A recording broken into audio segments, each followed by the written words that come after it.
Bonjour les filles, comme promis, voici une petite vidéo qui vous explique un concept important en électricité, c'est-à-dire la puissance électrique. Donc pour celles qui veulent suivre, vous pouvez le faire avec le manuel page 218, et non 2018, et page 219, donc dans votre manuel Kaléidoscope. Oups. Euh, donc la définition, la puissance, en fait, c'est la quantité d'énergie électrique soit consommée ou fournie par un appareil électrique par unité de temps. Donc, on peut dire, par exemple, qu'un appareil qui aurait une puissance d'1 watt pourrait fournir 1 joule d'énergie à chaque seconde de son fonctionnement. On parle souvent de la puissance lorsqu'on va acheter des appareils électroménagers. On va souvent comparer leur puissance, justement. Habituellement, on veut un appareil qui est assez puissant, donc qui peut fournir une bonne quantité d'énergie par seconde. Euh, c'est sûr qu'on peut aussi calculer l'inverse. C'est quoi la quantité d'énergie consommée par l'appareil? Dans ce cas-là, on veut un appareil qui, pour l'environnement, souvent en consomme moins par seconde. Alors, tout dépend du point de vue où l'on se place. Mathématiquement, maintenant, ça ressemble à quoi? Une formule de plus à rajouter. P est égal à E sur delta T. Donc, la puissance en watts est égale à la quantité d'énergie en joules divisé par le temps en secondes. La puissance maintenant en fonction de U et de I. Il est aussi possible d'exprimer l'énergie en fonction de U, la tension électrique, et de I, l'intensité du courant. Tout ça provient d'un petit réarrangement de formules que je vous expliquerai pas ici, qui est pas nécessaire au programme de toute façon.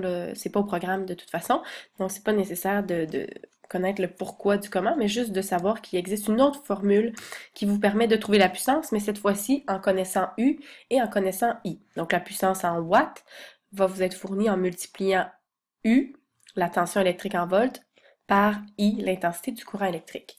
On va l'appeler puis. C'est plus facile à retenir de cette façon-là. Donc, ça va dépendre. Vous avez deux formules maintenant pour la puissance, tout dépendamment de ce que je vous donne à l'examen ou dans les problèmes que vous ferez en devoir. Vous allez sélectionner la formule qui vous aide le plus. Vous pouvez aussi aller voir, il y a un bon exemple dans votre manuel, page 218.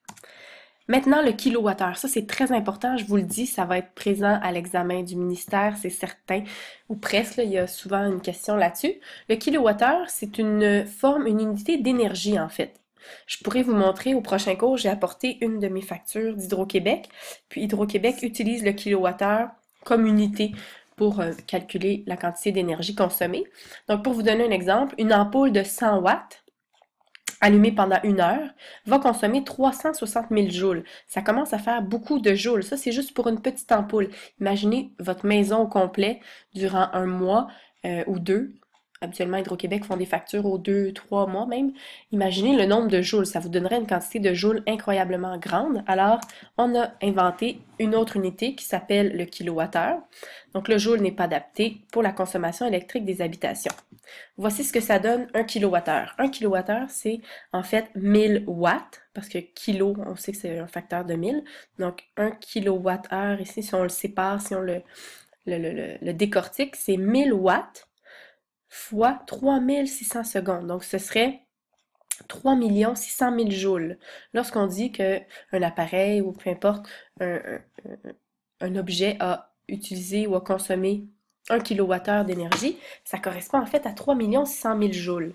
Donc pour les habitations, comme je disais tout à l'heure, ça peut être très avantageux, surtout pour Hydro-Québec, d'aller mesurer ça en kilowattheure et non en joules. C'est juste plus facile pour le calcul. Exercice maintenant. Quel est le courant qui traverse un four à micro-ondes de 1500 watts? Donc on connaît la puissance, utilisée sous une tension de 120 volts. Donc on y va avec les données connues et inconnues. Deuxième étape, la formule. On va utiliser puis. P est égal à U fois I, que j'ai transformé parce que mon inconnu que je cherche, c'est I. Alors, j'ai juste modifié un petit peu ma formule. Je l'ai placé différemment. Mon inconnu, donc X, est égal à 1500 watts divisé par 120 volts.